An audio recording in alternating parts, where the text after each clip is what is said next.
Assalamualaikum and welcome back to OMG podcast. So this is 15 milligram episode. Okay. OMG, 1 milligram, small dose, but just enough for you to think. Yes. Okay. So, Jad, kita di ambang almost half of the Ramadan. Separuh dah kan? Sedar tak sedar. Memang selalu macam tu. Dia memang sedar tak sedar sebab banyak tidur. Allah Akbar. Astagfirullahaladzim. Nak gelak pun penat dia. Jangan tak larat aku ni. Dia macam kita punya last, kalau kau ingat kita punya last week punya episode, kita bermula hari pertama kan. We were shooting Betul. on the first day of Ramadan. Masa tu aku tak sahur. Dah sahur. Tapi Buat sekarang local aku kan? tak boleh. Aku memang kena sahur, Kena sahur. because I think kalau kau tak sahur, you don't have the energy. Betul. And you cannot focus. Yep. Bila tak boleh fokus tu, you tend to nak tidur lah. And plus ada banyak barakah dekat sahur tu. Alhamdulillah. First time aku dengar kau jadi ustaz. Alhamdulillah. Selalunya bukan itu yang keluar. Selalu dia bukan di bulan puasa. Dia bukan barakah, selalunya serakah.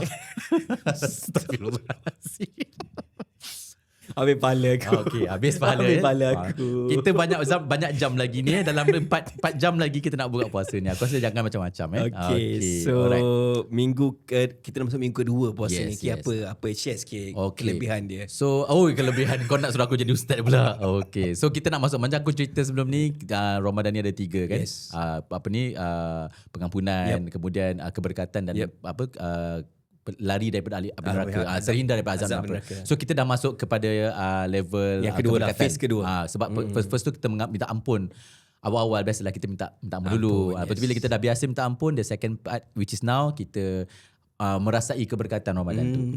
Jangan asyik nak merasai murtabak je. Mubarakatan ni. Bukan. Tapi bazar ni memang sinonim dengan kita punya bulan puasa. Sebab yang datang bukan kita je. Ini kawan-kawan aku yang Cina, yang India, yang betul. Itu yang lagi awal pukul 4 dah tercongkak kat situ. Aku dengar dia yang bukakan meja tu. Tapi this is the beauty of Ramadan, Bajat. I feel that masa bulan Ramadan ni, bulan puasa ni, dia macam buatkan kita jadi lagi harmoni. Betul. Because kita pun kurang nak gaduh. So gaduh sesama sendiri pun kurang. Gaduh sesama kaum pun tidak ada banyak sangat. Sebab meeting pun tak banyak. Asal meeting nak mengumpat. Jadi kita kurang kat situ kan. So aku rasa this is something yang you hardly see in other country, where bazar Ramadan ni dipenuhi oleh semua masyarakat. And this Chinese, Indian ataupun yang bangsa lain-lain ni, kalau dia pergi pun dia tak makan on the spot tau. Betul. Because they still respect that the fact that if you see some influencer macam contoh macam Sedi. I followed him kan. Dia puasa sebulan. Actually dah ramai dah. Ramai kan. And even macam memang tunggu betul-betul azan siap buat waktu untuk sahur and buka puasa, which I feel interesting and impressed. Kan, benda-benda bagus lah. It's easy lah. Macam sebab kita dah memang wajib buat. Tak tapi wajib. Itulah yang Melayu pun tak puasa. Bungkus hitam Plastik hitam, benda jazah. Astagfirullah. Setakat pengalaman bazar. Ada pengalaman menarik tak di bazar Ramadan? Okay, pengalaman menarik kalau macam kita pernah cerita last week juga kan. It was so happening bila kita pergi bazar dekat hospital. But most of the time sebagai NS, bila kita ada kes, kita tak sempat nak turun. By the time kau turun dah tak ada lauk dah. That's the thing lah. Tapi geng-geng kau yang non-Muslim beli tu. Tapi dia belikan kadang-kadang untuk kita juga. So Alhamdulillah lah. So bila kita dah aku tak ada dalam klinikal, so I was like macam masa dekat Putrajaya dulu. Banyaklah bazar kat Putrajaya ni kan. Memang kan? Dengan Chef Amarnya, dengan Chef Amirnya, segala chef lah ada kat situ kan. Happening. So macam semua orang memang, kalau yang government kan dia masuk 7.30 sebab nak balik pukul 4. By the time pukul 4 tu, dia punya beratur dia tu lagi panjang daripada beratur JPN. Nak punch out. Aku rasa nanti guest kita boleh relate. Betul. Sebab guest kita berada dekat situ kan. So we were doing that, and then semua orang akan lari pergi bazar. Sebab most of the people yang memang bekerja both laki and bini kan, will find it a bit tiring bila dah masuk second week of puasa. Masa mula-mula bukan main lagi. Satu hari satu menu macam Khairul Amin. Khairul Amin pun dah busy buat rembayung. Rembayung pun dah tukar jadi rembanje. Aku dengar dulu sebelum ni lah. Itu bila punya? Itu yang cerita lama lah. Oh, di cerita lama. Sebab aku tak dapat lagi pergi. Jadi aku rasa macam tak apalah, tunggu lepas raya lah. Mungkin nak suruh Khairul Amin buka yang kedua ke dekat area Sepang Putrajaya, nanti aku pergilah. Boleh. Okay, alright. So the vibes is nice. Lepas tu tapi cumanya orang tend to beli banyak, makan sikit. Talking about beli banyak, meaning to say, adakah kita ni planning tak kita punya pembelian, Betul. perbelanjaan Most of the bazar? time kita plan, tapi kita tak execute planning. Kita cakap kita nak beli lauk, contoh nasi tomato, tapi kau punya first entrance murtabak kau dah kantoi. Lepas tu kau jalan depan roti john salut. Ke depan sedikit lagi sate, ayam percik. Lepas tu ayam nasi tomatonya kau tak beli. Itu masalahnya, kau beli nasi berani Chef Amran RM49. Ceritanya sekarang ni kau nak plan RM11 punya perbelanjaan, end up kau spend up to RM75 because maybe kau kata tak apalah, belikan housemate, belikan mak, belikan ni lala, mak kau pun pergi bazar juga, beli juga. So bila kau balik, kau buka puasa ke kau kenduri. Tapi most of the time lepas minum air dah kenyang. Betul. Sebab keberkatan tu lah Jad. That's why dalam apa Al-Quran bagi tahu, bila kita bersahur dan berbuka dengan keberkatan, sebenarnya kenyang, cukup. So I think for people like orang yang suka nak menggunakan bulan puasa ataupun rasa untuk dapat badannya lebih sihat dan lebih kurus, sebenarnya this is the time. This is the time. Bukan macam nak kata aku nak puasa sebab nak kurus, tapi aku nak puasa sebab nak to get more healthier body by reducing our unnecessary calorie intake. Macam tu. So 2 minggu berlalu dengan pantas. So kali ni kita ni tak berbaju scrub. Kenapa Bajat? Kenapa? Sebabnya kita nak bincang topik yang financial. Sebab itulah kita orang bercakap pasal planning belanja dekat bazar tadi tu dengan apa yang realitinya. Betul. Okay. Because we got this topic suggestion from our audience dekat TikTok dengan IG. Both actually. Both platform. YouTube also. YouTube pun ada cakap, dia kata cuba cerita sikit pasal benda-benda yang very niche macam financial. I cakap memang kita nak buat, tapi we had difficulty of calling our guests. Betul. Ada some sort of like dia ada some medical problem and emergencies. Jadi kita tak dapat nak panggil dia for 2 consecutive weeks. And then kita start dah masuk bulan puasa pula last week. So kita terpaksa, tak ada guest kan. That's why kita terpaksa deal dengan my friend, another one guy daripada my friend lah. So dia bagi tahu dia boleh datang hari ni, and kita cakap dengan dia, kita belanja lah buka puasa insyaAllah. Kalau ada masa insyaAllah ada, kita belanja lah buka puasa. Dah dekat dah tu kejap lagi. Dah dekat dah tu. Azan asar nanti buka lah puasa. Jangan salah azan Walaupun bunyi dia sama. Tapi Tapi beza. beza. Asal maghrib tu beza. Betul. Satu gelincir matahari, satu terbenam matahari. Lain ya. Dia asal bunyinya kau saut tak boleh lah. Okay, so because of that, TSL, our main sponsor, sponsoring our session, tapi kita minta untuk tak pakai scrub. Because kita nak honor the discussion today. The discussion of finance. And I even cakap dengan my guest, wear as something like macam sama macam kita. Nampak corporate sikit. Nampak corporate lah. Tinggal tak ada blazer je. Tinggal tak blazer je. Walaupun lebih daripada keparat lah daripada corporate je kan. Okay.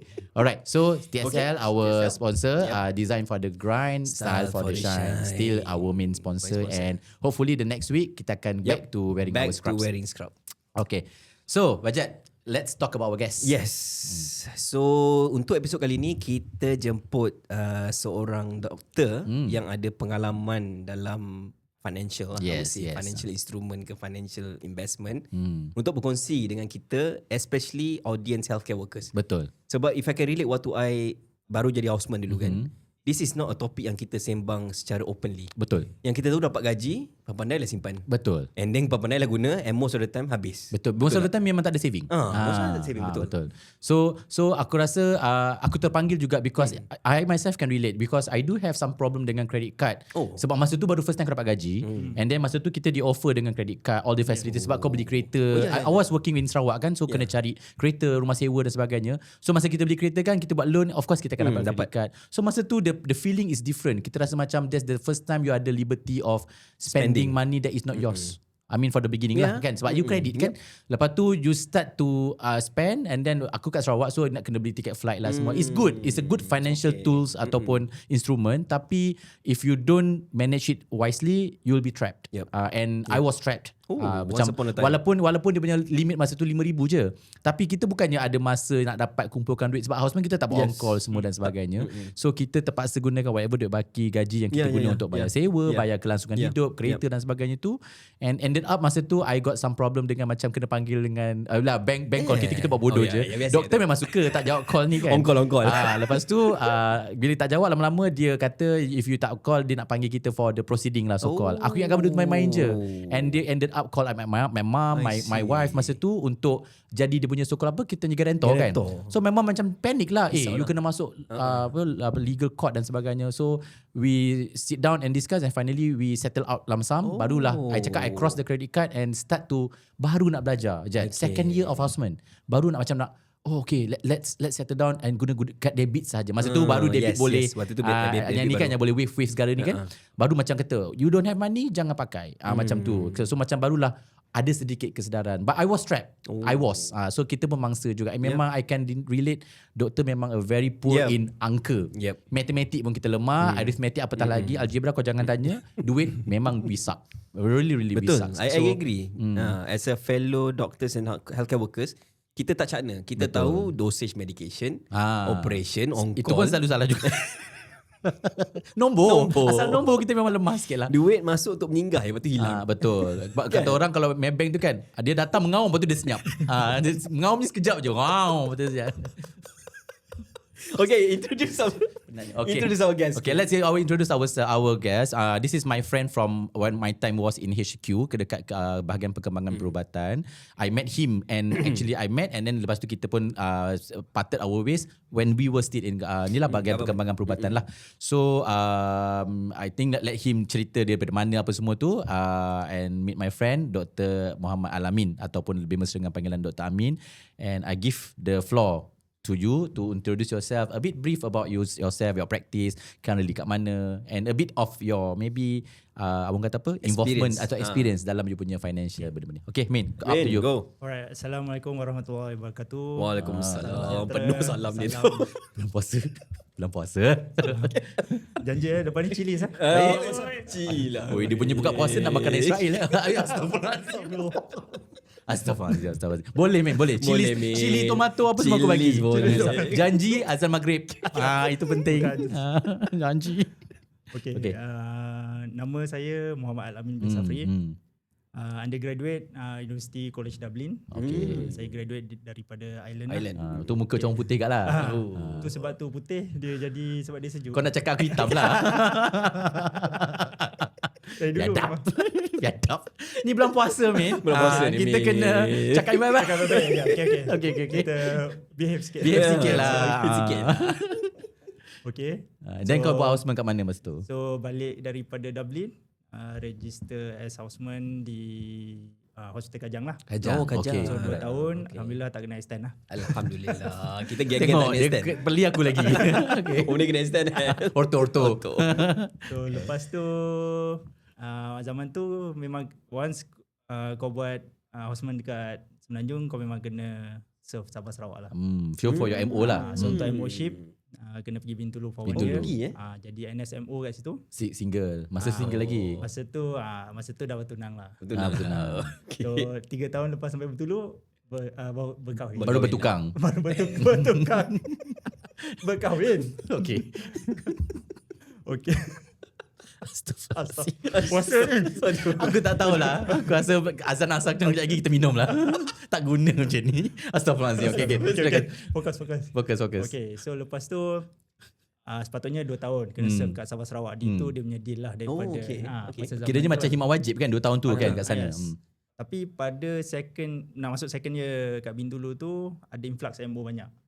Maksudnya masuk ke Bintulu. Yeah. Okay. So masa tu bos pun cakap kau nak balik KL, nak balik Semenanjung lah. Semenanjung tak? Oh, siapa tak nak? Yelah. So setahun je. So rezeki tu. So lepas tu minta Selangor tapi tak dapat lah. Masa tu dapat HKL. Okay. Sebab kita commute lah dari Kajang ke KL. KL. Pergi balik, Masa tu kau duduk Kajang lah? Duduk Kajang lah. So apa ni, HKL 2 tahun, NSMO juga. And then tak larat on call ICU kan. HKL lagi. GICU dia memang OT actually good for NS. NS memang suka OT lah. Betul. Kalau NS sejati je, sorry no pun intended. Ada orang memang suka OT lah instead of ICU kan. Tapi kita bila on call ICU memang tak tidur Tapi HKL memang je. Aku yang dekat Hospital Umum Sarawak pun sakit. Because dia hospital umum. So bila umum ni semua dia refer. tak boleh tolak referral. Even tak dari boleh. HQE ke apa memang tak boleh tolak. Tak boleh. So 2 tahun then ada opening dekat HQ. Then saya pindah situ lah. So you decided to go to HQ because of on call lah, bukan sebab macam you tak nak klinikal langsung ke macam mana? Boleh kata macam tu. Lepas tu dan juga kita dah ada few times lah ambil entrance exam. Hmm. Tapi tak tadi sangat. dah try dah? Dah try. Tapi tak dapat. Itu antara jugalah. Yelah sebab Okay lah. Lepas tu dah fikir awal takkanlah ni kita nak on call sampai dah. lepas tu nak tukar department pula satu hal lagi kan. Tak tahu pula. Betul? At least NS tu kita function lah dah berapa 3 Yelah. tahun Betul. ada senior MO kan. Betul. So masa tu 2000 masa tu lah start 2016 tu Google lah apa cara nak tambah pendapatan. Itu memang But why? aku Google. Sebenarnya kenapa kau buat macam tu? Is it because kau rasa masa tu komitmen kau banyak ke? Apa ke? Satu, masa tu kau biasa local kan. Local kadang letih. Betul juga ya. Letih. Sacrificing Letih, time apa? Kalau kau dah ada family by 5 let's say lah habis kerja pukul 5, kau kena sacrifice 5 to 10 untuk local Betul. Agree. RM60 Yes. for Agree. RM200 kan. 40 an hour lah. 40 an hour. Dapat yang kedekut 35 je dia bagi. Masa tu kan? Ada lagi? Tu. Kita dah sini MO pun dia bagi 35 je. Pasal panas lah pula. Ada cerita lah tu. Okay. Sempat lagi. Macam aku tahu je klinik mana tu. Dia ingat kita baru habis houseman. Itu lagi panas tau. Kita dah double lumen, triple lumen dia kan. Lama bendam ni. Lama sangat. Lama bendam. Daripada 2016 ke 10 tahun. Okay, alright. So maksudnya terlalu ekstensif kalau nak sentiasa bekerja, you look kena ada vehicle lah. yes. So saya cari cara tambah pendapatan. Masa tu Google je. Cari tambah pendapatan. So secara part time. Ayat dia secara part time. So ada 10. Ada 10. So top 3 yang saya shortlist adalah satu ejen takaful. Okay. Lepas tu unit trust consultant. Okay. Dengan rent lah. Real estate.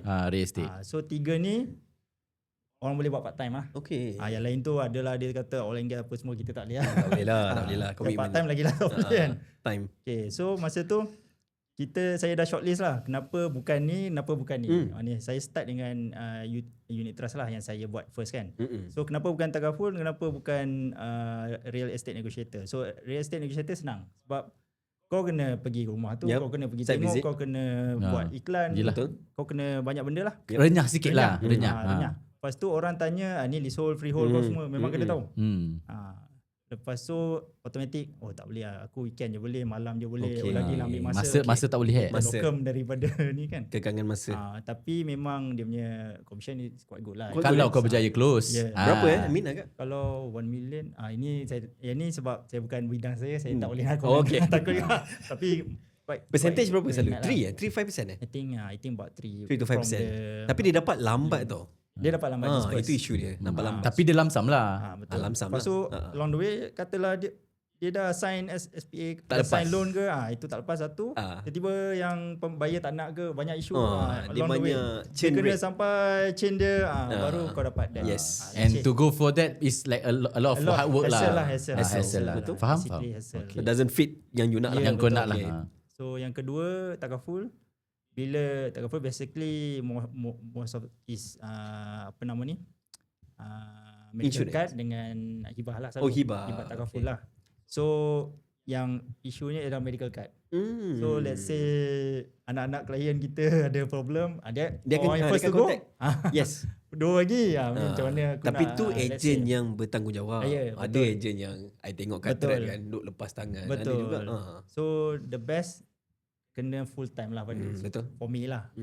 For untuk pendapat saya memang kena perlu full time lah untuk bagi ejen takaful. Kalau nak untuk ejen serve takaful, klien tu lah.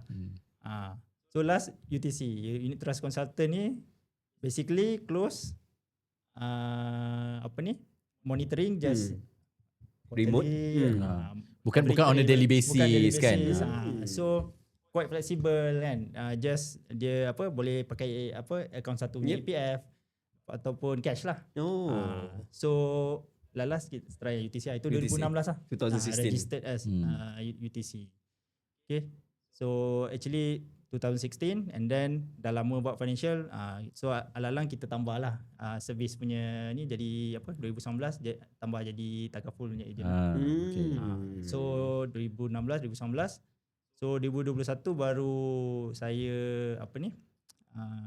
nak tambah baik lagi nilai, ambil sijil professional lah, dia panggil professional certificate, IFP Islamic Financial Planning lah.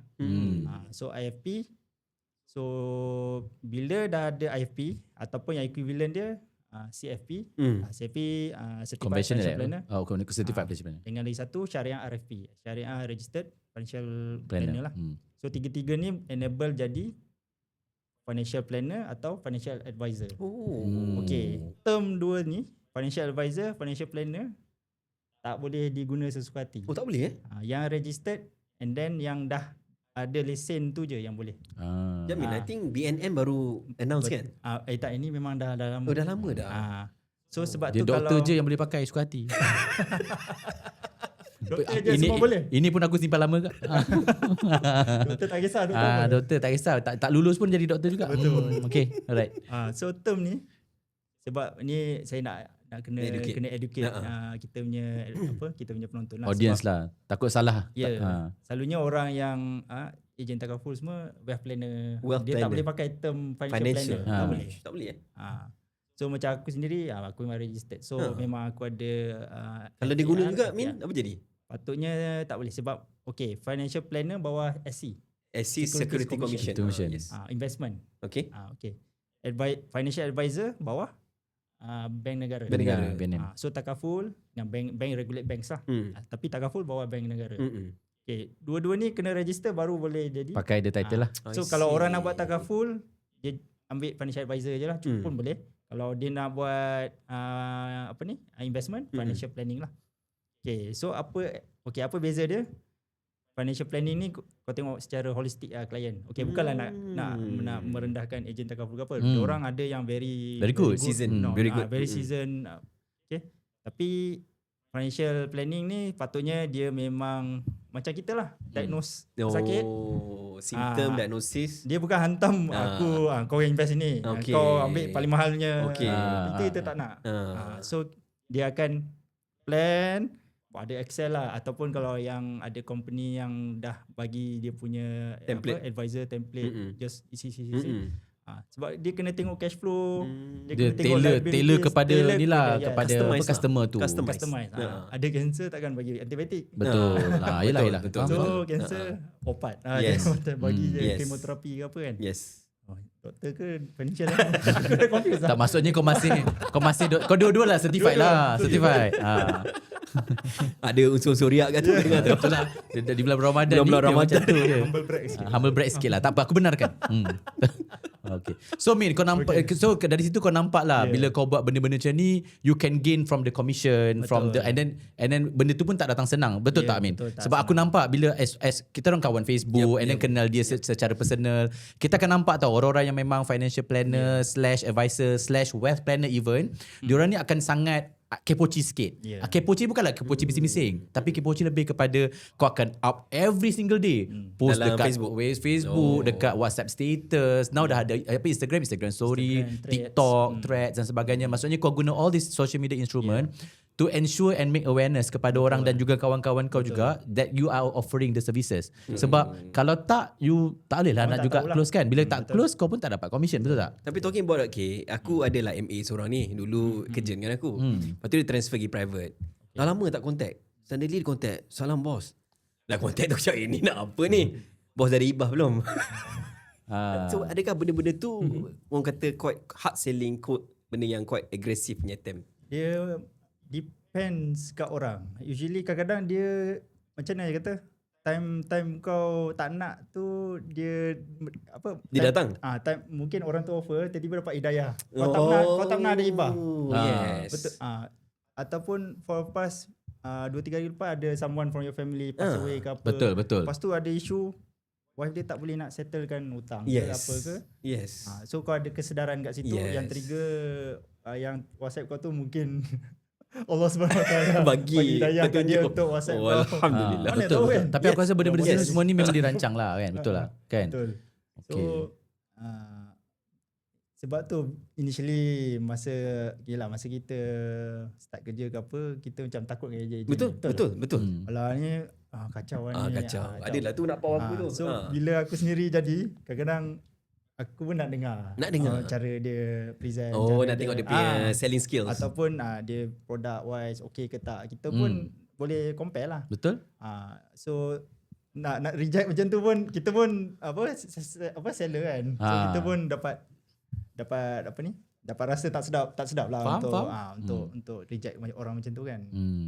Okay, that's cool. Maksudnya memang at the end of the day, benda tu pun bukanlah kau belajar sendiri. Dia ada caranya bila kau ambil certificate, semua ni you actually learn. Sebenarnya kena buat. That's why kena ada coaching, betul tak? Dia ada coaching juga. Dia bukan simply kau jadi financial planner or advisor, that means kau dah pandai. Kau kena still belajar daripada your seniors. Kadang-kadang kan ada aku nampak juga kau pergi macam some classes online ke apa kan untuk just top up your knowledge. Sebab kadang-kadang the sharing from your so-called upline ataupun your senior akan cakap, okay, kalau this kind of audience ataupun customer, dia reject kali pertama, how do you approach dia? Sebab kadang-kadang yang paling penting adalah consistency tau. Engkau dah tahu dah orang ni memang tak ada hibah, tapi you know it's very important to have hibah nowadays, especially hubungan suami isteri, anak dengan bekas-bekas suami, bekas isteri, benda-benda macam tu kan. And we have seen it, baik yang artis tak artis, kawan-kawan kita, saudara mara kita and all the relatives kan. So the more kau dengar cerita, the more you can create the circumstances kepada your next audience ataupun potential customer. Kalau jadi macam ni nanti you have some problems, and then I have some reference. Kawan saya, mak dia baru meninggal. Kau boleh cerita sebab based on cerita kawan-kawan kita dalam agency kan. Because that's why even MTA ataupun Malaysian Takaful punya association ni, dia ada macam group dia. Macam yang I pernah lah, sebab I Great Eastern sama je. So ada so macam dia ada group tau. Ada group ni, group tu, group ni. Tapi sebab I'm not very active lah doing it. Sebab to me masa tu I nak ambil kononnya dengan harapan nak dapatkan discount for my kids. Tapi masa tu my kids tak boleh ambil lagi because of congenital disease prematurity. Jadi tak boleh nak enroll. So I stop sekejap. Tapi still ada license tu, cuma macam tak aktif lah. Sebab kita masa tu dah start to go into business pula. So benda tu jadi macam backup plan lah. If let's say aku rasa tiba-tiba aku nak go back to that plan, probably I'll go back lah. Cuma kena belajar balik daripada orang. Macam mungkin aku kena cakap, Min, dulu kau buat macam ni kau kena belajar balik lah benda macam tu kan. Okay Min, kalau cerita pasal houseman dengan doktor ni kan, dia jangan cakap houseman je lah, specialist pun kadang-kadang kita tahu financial management very very bad. Asal baru naik je 48 dengan 52 tu zap dapat duit je, down payment kereta. Komitmen naik. Terus naik komitmen. That's why orang cakap the more kau dapat, the more kerak dia kan. Maksudnya kalau tiba-tiba kau lose, you actually in the deep shit. Sedangkan dulu masa kau houseman, kau rasa gaji 4,000 5,000 tu macam cukup. But after kau grow until macam sekarang katalah, let's say UD 14, sekarang UD 14 13 kan. Lebih kurang katalah 11-12 ribu kan, steady kat situ. Tapi it's actually 3 times, 3 full of kau masa houseman, dan kau dah ada kereta dan kau ada rumah masa tu sewa kan. Tapi somehow ada macam tak cukup je kan. Kan always macam tak cukup. I know harga barang pun makin naik, tapi the way kau manage, betul tak, financial tu, is there any formula yang macam nak kata berapa persen kau kena simpan, berapa persen kau kena ada, and berapa persen pula untuk tujuan macam investment ke apa ke? Do you actually advocate that? So kalau nak cerita pasal start saving lah, saving. Kita kena start dari let's say houseman lah. Awal lah, awal. Sebab kita dapat gaji dari housemanship lah. Betul. Contoh kita back zaman kita 245938. 2000 apa tu? Gaji baji pokok kita RM2,459.38. Oh, gaji basic. Tapi campur-campur semua dalam 4,000 kan. Dalam 4,000. Okay. So dia tak ada fix punya formula lah untuk saving company. Tapi paling senang minimum lah 10%. 10% untuk saving. 10% saving. So maksudnya kalau 2,000, 4,000, kalau 4,000 maksudnya 400 lah. So 400 simpan, jangan sentuh. Yes. Always ada 10% in mind lah. You are trying to say this kan. Busuk-busuk 10%. Okay. Sebenarnya kalau tak kahwin, patutnya 50%. Patutnya boleh. Betul. Tapi itulah the wrong conceptual sekarang ni. Because bila kau tak kahwin, kau tak ada komitmen, you tend to overspend bila kau ada masa. Contohnya nak bercuti, antara posting ataupun sebelum kau nak naik MO dapat placement kan. Duit yang kau simpan tu lah yang zap kau pergi London, zap kau pergi mana-mana, kau lenjan beli kereta. Peer pressure ke? Tengok macam orang nak macam juga. Aku ingatkan macam apa tadi? Macam. Aku dah lah puasa, kau cuba macam pula. Kan itu ada trend yang nak makan sushi lah sampai ke Jepun. Orang pun buat benda tu. So maksudnya peer pressure, people tak boleh nak saving. Betul. So cabaran tu, macam mana kita nak make sure 10% tu sentiasa kita simpan? So simple je. Okay, 10% sebenarnya nothing lah. 400 daripada 4,000 kan. Betul. Tapi bak kata Akmal tu mengaum batu senyap. So for saving tu je. For saving Force lah, force. Force saving. Paksa, Paksa. Tak boleh, Paksa. Asing terus. So macam mana nak force saving? Buat auto debit. Idea unit trust boleh. Kalau gold, public gold ada auto debit. Betul. Ataupun SB financing. Orang kata SB financing ni rugi, buat loan. Ya, ramai kata macam tu. Tapi kita yang memang selalu buat SB financing untuk orang ni memang Benefit banyak. Memang benefit Benefit kepada agent lah. Sebab orang dapat komisen. Kedua-dua dia win-win situation. Dia ada Astaghfirullahaladzim. Aku benar. Benefit kepada agent. Jangan sembang sini. Kita nak benefit kepada doktor. Kesian pula agent. Audience kita benefit. Tapi I can relate because bagus tau. Macam I mean the audience kan, you have to listen to apa yang Amin cakap. I mean dia kata 10%. 10% ni sebenarnya kalau kita betul-betul tengok the nilai current mata wang sekarang ni kan, we are actually, betul lah macam Amin cakap, apalah sangat 10% tu. Kalau kau tak nak 10% pun busuk-busuk pada 4,000 gaji kau tu, 10% is 400 kan. Kau ambil 300. Maksudnya kau adakan extra 100 tu sebenarnya for your emergency fund. And I totally agree that you activate kan auto debit. Contohnya RM100 kau dah automatic, 100 pergi public gold. Contoh kan sekarang ada gold kan, public gold, 100 pergi unit trust kau, 100 lagi pergi tolak ASB. You don't need to have loan ASB kalau kau tak nak. Kau buat je masuk OSB, akaun satu yang biasa tu. Kumpul je lah duit tu. Kau dah 100 kali 12, 1,200 campur dengan dia punya 5% dividen nanti, dapatlah berapa ringgit. Yes. As you go on daripada tahun kau 25 tahun, 27, 26 tahun je sebagai houseman, sampai 10-15 years down the road, kau dah ada belah ribu dah. Kan? Takkanlah tak boleh nak simpan sikit yang RM100 tu. I'm not talking about pinjam loan 200,000 ASB tau. Yang tu kau kena bayar 800-900 kan. Itu lain cerita. I'm talking about from the one that you gain from your service tu, you bayar. And then tak masuk lagi kalau you buat locum. Let's say locum tu lah sebenarnya duit saving. Gaji kau nak lenjan, fine. Boleh. Tapi locum kau adakan something like macam locum yang kau buat setiap Sabtu contohnya. Katalah kau buat full day dapat 400-500. Kau dapat 2,000 dah. Kalau kau memang buat steady sebulan kan. So 2,000, 40% ataupun 50% daripada situ, which is actually not 10%. Kau banyak lagi dapat kat situ kan. So I believe this can be done. Cuma nak tak nak. Okay. Ada nanti mungkin audience kata, saya tak buat locum pun tak ada masa. Dah locum tak ada, on call pun tak ada sangat. Dah tak ada sekarang you run sekarang apa? Elon Flexi kan. Dah tak ada dah. Elon Flexi tu lah you ambil 100-200 daripada situ. Buatlah sikit kan. Tapi from your encounter dengan klien kan Min, apa masalah sebenar dia orang tak boleh buat saving ni?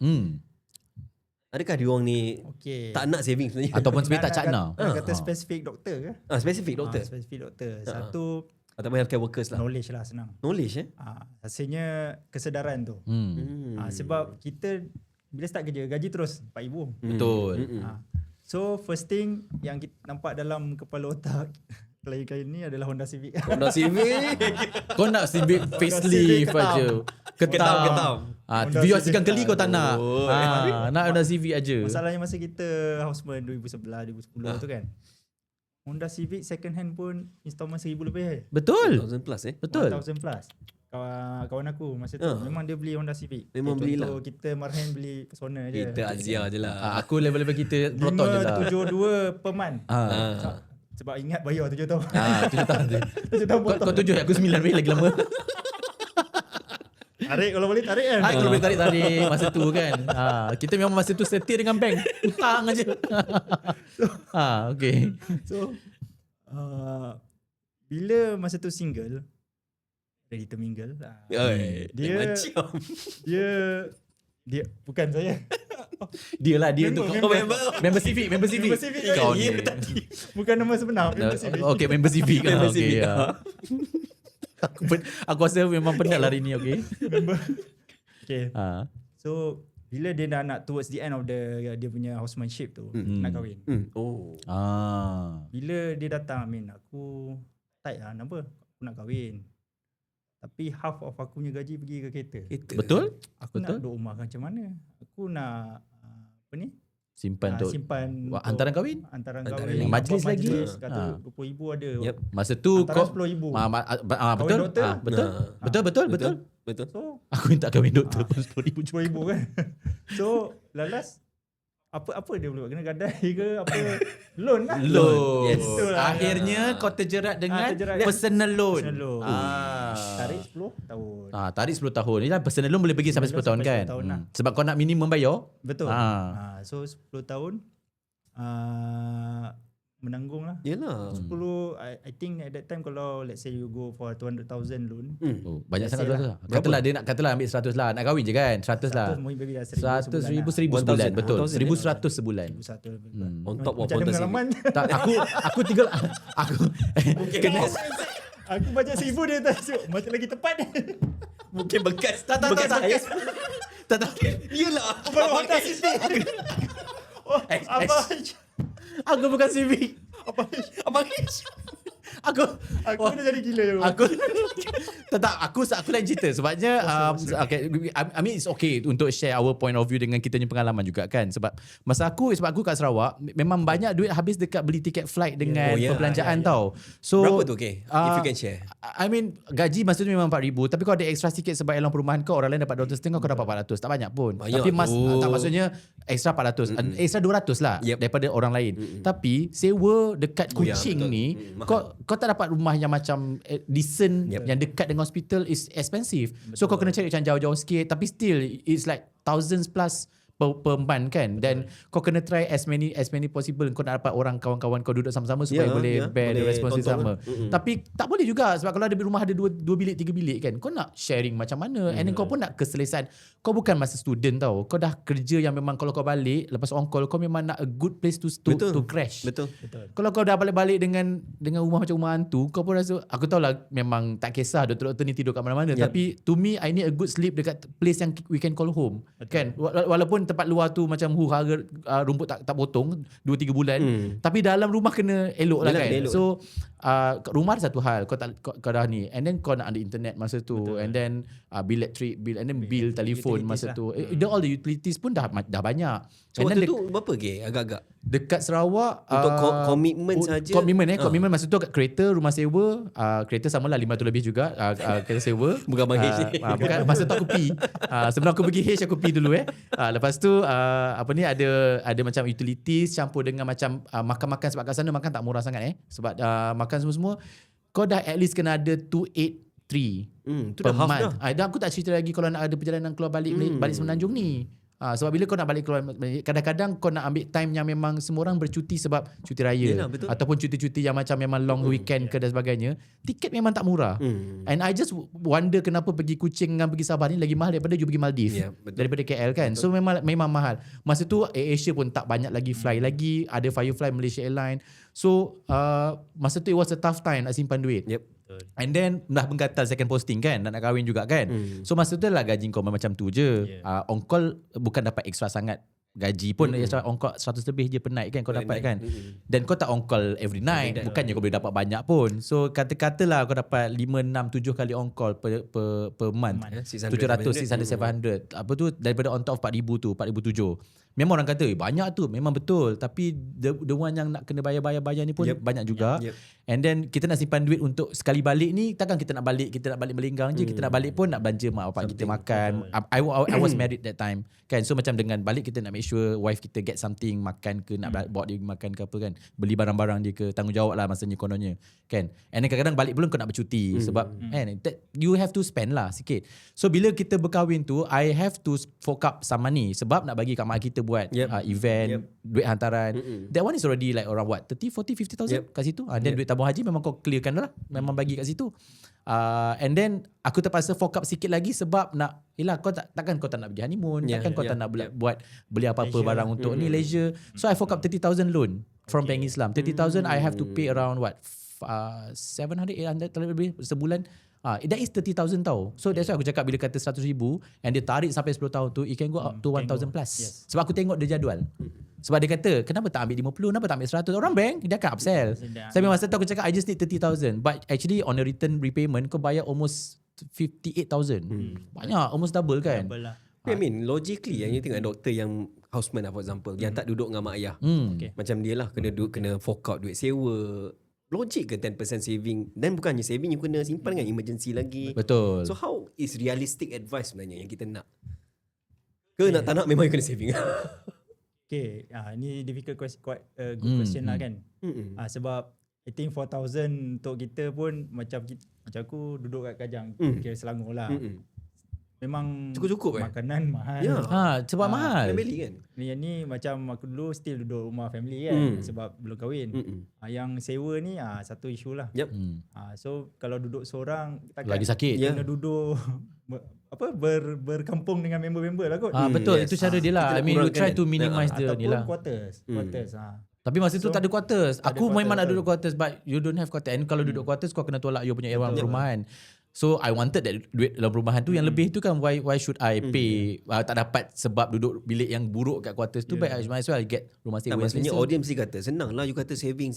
Tapi tengoklah komitmen kita ni. Betul. And then it also tengok pada keadaan semasa lah. You duduk kat mana, you dapat kerja kat mana, kawasan tu macam mana. Kalau you duduk kat HKL, kena duduk kat mana, area-area Jalan Pahang tu. Mana kau dah dapat rumah sewa 1,000 dah. Kan? So macam mana Min? So basically kena tambah income. Itu je cara dia. Okay. So income dua cara je lah. Satu kena reducekan perbelanjaan. Okay. Satu Increase lah. Increase. Tambah lah. External. So either one. Okay, macam aku sendiri ada orang ada style planner ni dia suka kat perut. Contoh. Kau eliminatekan utilities apa, contoh Yang tak penting. terminate, Tolak. Unify, terminate kau pakai je lah. Lah pakai apa? Asap je lah. Tether je lah. Tether. Kan contoh YouTube Premium jangan subscribe. Jangan subscribe lah. Okay. Suka jangan subscribe contoh lah. Contoh. Tapi pada aku kalau orang yang dah dia tak boleh nak downgrade dia punya lifestyle. No other ways lah. Dia memang kena tambah Increase income. lah. Itu je. Okay. Ada orang takkanlah kau nak aku nasi bujang je hari-hari contoh. Lagi-lagi yang dah berkeluarga kan. So it doesn't make sense lah. So aku akan cakap direct lah. Okay, kau doktor apa yang kau boleh buat? Lokum lah. Yang paling mudah lokum lah. Paling mudah lokum lah. Kalau tak kau jadilah apa-apa yang aku dah Yes. yang aku pun search ataupun kau ada kau boleh buat affiliate ke benda-benda. Aku rasa sekarang dah Sekarang banyak. banyak. Sekarang dah banyak sikit Betul. option untuk jadi affiliate TikTok, Shopee Betul. and stuff. Benda tu boleh tambah income Dan lah. semua benda tu boleh buat kat rumah. Online. Kau tak payah. Kalau kau malu sangat, kau tunjuk je lah tangan jual. Boleh.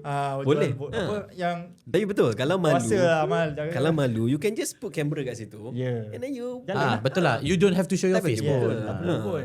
And then I saw that dalam Instagram, TikTok ada je. sebab ada tangan, aku perasan tangan dia sebenarnya. Dia buat. Letak je bag kuning kat situ. Aku picit kau dapat. Letak. Lepas tu sebut je wasabi. Wasabi. Fasebu. No dare. Jangan sebut benda yang kena Jangan ban. sebut yang kena ban. Itu je.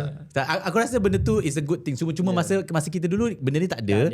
Jadi the only Oh way ya, kita tak ada dulu. mana ada. Zaman kita dulu tak ada kalau lah. only kau nak buat tambah Lokum. duit is either lokum ataupun Benda-benda ni ni lah kurang-kurangkan ni ataupun jadilah something yang Ataupun kau tahu menyanyi ke, No. tahu main basketball. Yes. I do have friends yang pergi modeling. Modeling. Perempuan Modeling. lah. Yati lah. Oh ya. Kan they did go for modeling. I mean kalau kau ada rupa pergilah modeling. Macam apa benda-benda yang kau boleh buat over the weekend, ikut masa kau ataupun shooting for apa ke kan, dapat income dapat lah. Yeah. Tapi Min dong kata kita ni dah lah tak cukup Osman, nak modeling pula. Beli apa yang kau ni? Muka pun aku tengok jambatan lagi cantik. Tak payahlah nak modeling. Join non-clinical. Office hour. Okay, itu advice yang paling terbaik lah. Tapi masa Osman ni tak boleh. Masa Osman tak apa. Tapi it's a Okay good lah. thing lah. Maksudnya bila kau rasa kau tak boleh nak buat macam tu and you think that you wanted to save more, kau aim lah for non-clinical. Sebabnya bila kau nak aim for non-clinical, ingat tak masa kita panggil Wani dulu, dia aim for non-clinical sebab dia nak dapatkan masa yang family. Lepas tu dia nak maximize masa yang lepas office hour tu untuk buat locum sebab dia nak increasekan pendapatan dia. So I think that is a strategy. Of course strategy tu memakan masa kau, but you will never, I mean no pain no gain lah. You tak ada sacrifice, you tak dapat ada hasil. You tak dapat nak menuai hasil tu kan. I think tu Osman yang penting habiskan dulu. Itu yang betul. penting. Aku rasa dah 3 episod dah orang cakap apa-apa habiskan. Habiskan. So at least kau ada APC dari yang sah untuk kau. Do something else. And then something. yearly, tak kisahlah kau dah tak buat apa, yearly still kau kena renew lah. Betul. So that apa-apa boleh lagi locum lah. Ataupun Another income kan? ada income. Tak mahu nak buka klinik boleh pakai lesen. Betul. Betul. Okay. Okay. RM5,000. Betul je ada je. Kalau ada, pakai ada, nama ada. aku tapi Dia jual. dia jual license lah macam tu. Okay. Real talk sikit lah. Ada yang cakap macam lifestyle versus expenditure kan. Orang kata macam kalau habis dapat duit gaji doktor kan. beli kereta. It's a keperluan lah. Cuma kereta apa, something yang to debate of. Lepas tu sekarang ni ada sindrom reward diri sendiri. Me time. Lepas tu dia kata aku dah kerja bagai nak mati orang semua tu, apa salahnya aku guna duit aku ni, aku save untuk this time lah. Itu yang aku cakap tadi, lala pergi lenjan, pergi buat Euro tour jadah, balik miskin berapa gedana. It happens kan. Lepas sebabnya satu, mata wang kita bukanlah hebat sangat sekarang ni lah baru nak naik balik kan. Tapi yelah, during that time when you were doing benda macam ni, pergi pula backpacking ke UK, Europe, jalan Paris semua, beli tu croissant cicahai sedap pula coklat yang mahal-mahal semua tu. Itu satu kan, maksudnya sindrom nak reward yourself ni. It's not wrong, tapi aku rasa kau buat sekali setahun dah lah nak reward tu. Kalau kau nak buat setiap kali habis posting tu, weh kopak babe, otak lah ni rambut jamin. Sempat lagi kau nipis sorry menipis. Nipis sikit. And posting je jolly yes. Tapi actually we did that. Cuma mungkin kita buat skala kecil lah kot, makan-makan dinner dengan kawan-kawan. Tapi mungkin satu juga masa lah, tak ada masa sangat.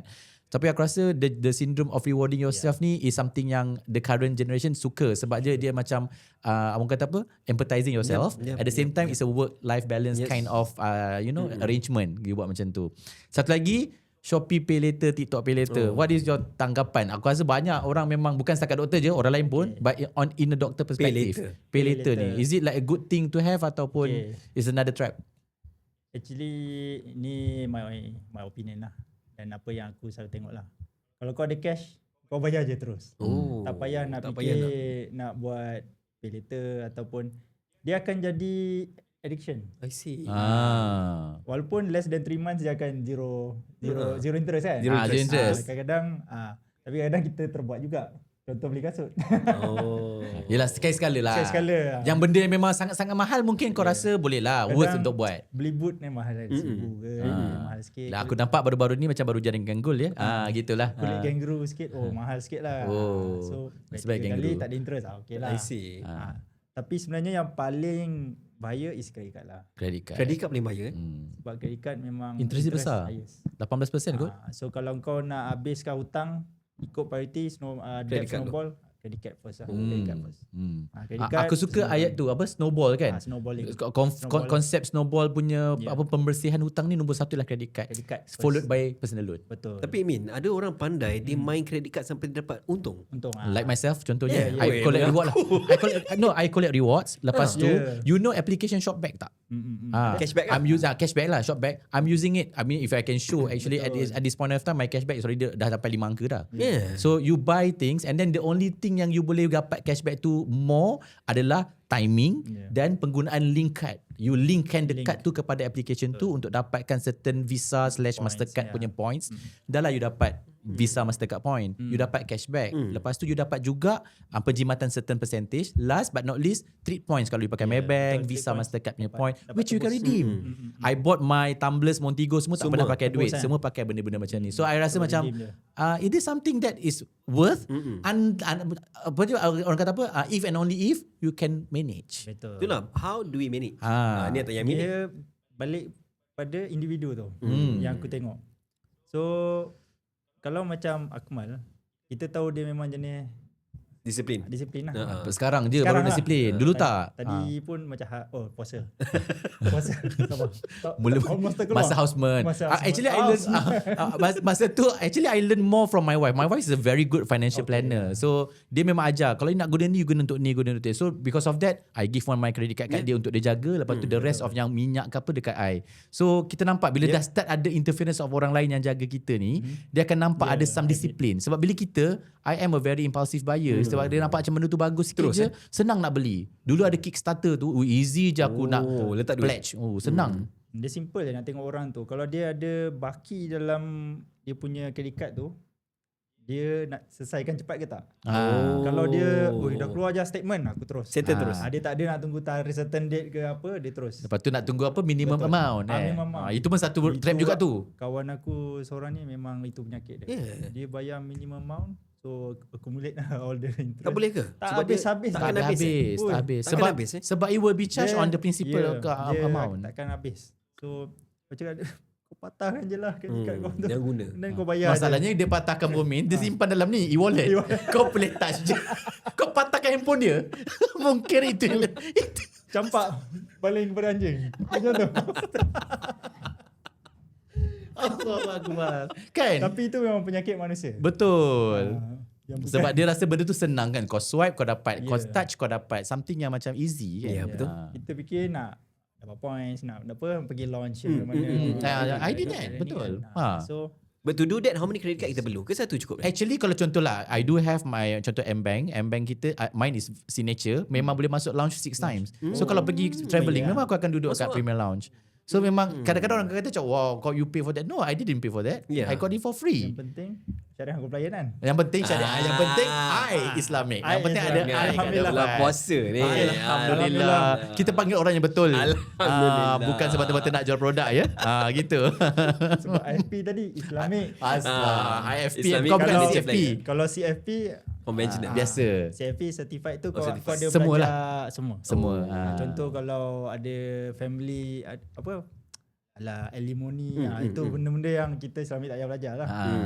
Diorang kita kalau meninggal ke apa faraid apa semua. Yes, Diorang senang. ada benda lain lah. Oh. Wasiat diorang pun lain. Panjang. But as a doctor, I mean, and also financial planner, do you think that's an advantage? Contohlah, houseman kata dia nak jadi financial planner juga. Okay. Perlu ke dia habiskan houseman? Perlu habis. Perlu juga you rasa? Perlu regardless. Oh. Okay, aku ada je yang jadi agent dari basically tak minat lah jadi doktor. Biasa ini kita selalu dengar betul. parent paksa ke. Terpaksa. Along the way bila actually study tak ada pressure sangat kot. Betul. Exam je kan. Exam je. Once pass exam masa jadi houseman tu lah baru Itu, menentu break, baru. do or break lah. Yes. Ibu aku first 2 weeks so balik memang aku terkejut lah. Sebab aku dari Dublin balik sini masuk ONG. Oh. Kajang pula tu. Manula besar apa line besar-besar pun tak masuk. Memang aku stress lah masa tu. And kalau masa study dulu kan kau cucuk Masuk je. Bukan tangan apa? Komputer Forza. Bukan tangan palsu yang Mannequin. mannequinnya. Okay. Palsu. Tak buat chemical lama. Lama sangat ke HQ. Inilah dia sebab kalau duduk kat lama kat Ivory Tower. Dia panggil tangan palsu. Bagi tangan palsu. Sorry, jaga rehat banyak lama sangat. Jaga rehab banyak. Prostesis. Prostesis, okay. Prostesis ya. Astagfirullahaladzim. Astagfirullah. Okay. Habis puasa ini. Okay. Tapi itulah maksudnya you found it difficult kan masa tu. Okay. So bila dia tak minat macam mana? Bila dia tak minat, so sebenarnya dia nak buat apa lepas tu? Nak buka klinik tak boleh. Yelah tak ada Tak ada TPC. PC. Tak habis belajar Nak lagi. locum tak boleh, tak ada full MMC. Okay. So dia kena buat benda-benda ni lah kot. Tapi dia nak jadi financial planner. Boleh dia lah. kena start jadi agent lah. Boleh. jadi Sebab aku rasa you just have Kena to agent. belajar sikit the foundation tu and then you take the exam MTA tu. So bila you ambil exam tu, if you pass at least pass kan? At least pass, you dapat A, you tak sebab jadi A dia tak menjanjikan you good agent pun. Kan? Sebab insyaAllah yang buat medik ni usually yang Senang pandai sikit lah. So exam Lulus Kau tu pun mudah. Lulus kan first time. First time lulus. Oh, lama. Tak, dia memang soalan dia sebab dia berkaitan dengan simple, healthcare. Sebab kau nak insurans kan? Insurans kan berkaitan dengan kalau sakit macam ni apa kalau total permanent disability berapa persen. Benda tu kau belajar sebenarnya kan. Dia simple. Kau baca sikit memang ada pasir paper. Boleh pass. Buat pasti aku rasa senang lepas. Cuma bila dah buat macam aku professional cert tu memang very detail dia punya kena buat Excel. Dia akan bagi case study lah. Dia bagi cash Mamat ni income dia apa, rental income bla bla bla bla. Dia ni punya apa liability apa, asset dia apa. So kau kena Plan. Transposekan ke dalam cash flow satu Excel, net worth satu Excel. Dia punya apa? Dia punya risk management, maknanya dia punya liability apa semua tu lah. So that kau boleh kira berapa kau punya coverage of takaful kau. Yes. So that's interesting. Sebab aku memang suka lah benda tu. Memang bila buat tu dia kan, bila dah ada lah. formula dia high lah. Naik share lah dia. bila kau dah biasa buat benda tu kan, bila buat Excel lah biasa generate. Dia kena ada ni, so dia generate. And then ada dana untuk pergi haji, ada dana pendidikan anak kau kena generate. Lepas tu yang last legacy lah. Legacy apa ni dengan wakaf. So pada aku it's a Comprehensive. Comprehensive. Holistic lah. Holistic lah. And then kita boleh offer semua benda kat klien kita as a FP lah. Betul. That's interesting actually. Aku rasa macam even what I did, I do have spreadsheet belanja bulan-bulanan macam expenditure dan sebagainya kan. Kita hanya track. Tracking tak sama dengan planning tau. Bila you ada tracking, you just akan nampak bulan 1 actually aku ada, lepas tu kat hujung-hujung ada data studio yang macam tengok kau punya performance. But that's Dashboard just visualization. Kau visualize apa kau belanja, but you do not actually plan bulan depan apa kau boleh kurang, apa kau boleh tambah, because it's just a monthly expenditure. And then kau beli belanja apa-apa semua kau nampak, oh kat sini aku belanja lebih sebab aku pergi staycation 2 kali. Itu je yang kau nampak. I mean from an analytic point of view, nothing much you can do for future planning dan future proofing. So something that I mean ada is something yang kau rasa benda yang kau boleh daripada sini macam mana kau nak generate legacy ataupun wasiat kau nanti. Something yang lagi interesting lah kan. In related to that, okay, back to the question of financial planner, meaning you should be the best to manage your own financial. Okay. So adakah you are going better than the clientele? Doktor sendiri kepada diri sendiri jaga diri elok tak? Kau dah tahu dah jawapannya. Pandai ke apa? Contoh. Dia pandai nak bagi kita tiga-tiga kena. Contoh. Siapa yang bagi patient antibiotik tapi dia sendiri tak pernah habis? Siapa? Doktor lah. Doktor lah. Jangan merokok tapi merokok. Aku tak. Alhamdulillah. Tapi ada Contoh. kawan-kawan. I see. Contoh. Tak contoh, jaga berat badan. Tapi yang bagi tahu tu. So sebenarnya pada aku lah, kalau macam even aku punya polisi, aku bawa member aku. Even untuk your own is under your friend. Memang bawa family aku, bawa member aku. But if anything happen kat aku dengan family berlaku sentak, ada orang untuk Correct. So even though aku boleh buat sendiri, commission sendiri, tapi don't take that risk. Actually it doesn't make sense lah sebab during the time your judgement akan ada impact kan. Contoh anak masuk ward, alamak aku tak boleh nak fikir macam mana nak buat. Benda simple lah, nak produce GL lah bla bla. Padahal benda tu benda kau buat hari kan. Betul. Tolonglah. That's why there is a oath saying that you shouldn't treat your own family members as a doctor kan. Kita tak boleh treat your own family members. Boleh lah setakat nak masukkan Branula sebab kau rasa dia masukkan Branula tak gerti. Yang macam balik daripada Dublin tu tak gerti. Kau masukkan lah untuk diorang. Contoh. Bulan puasa ni banyak contoh je. Banyak contoh kau banyak. Aku mungkin contoh lah juga. So back to the question tu, memang even kalau aku rasa aku nak kena engage lah ni. Maybe one of my friend, orang yang semua financial planner. Kadang kita tak nampak kita punya, tak nampak contoh let's say kita dah ada portfolio apa, contoh aset. So aset maybe rumah kita atau yang dah habis bayar lah, ataupun emas ke apa. Kadang-kadang aset tu tak perform. Kiranya ataupun merugikan. Macam kau beli rumah negative cash flow. Lepas tu harga rumah sekarang dia macam tak naik. Tak macam dia tak macam dulu kan? 2000 macam dulu naik berganda kan. So masa tu kau kena nak fikir sendiri, kadang mungkin tak mampu. Patut jual ke tak. Itu je soalan dia. Kadang melepaskan lebih elok lah. Betul, faham. Melepaskan lebih elok daripada luka labu darah kembali. For you to do the tough decision sendiri susah.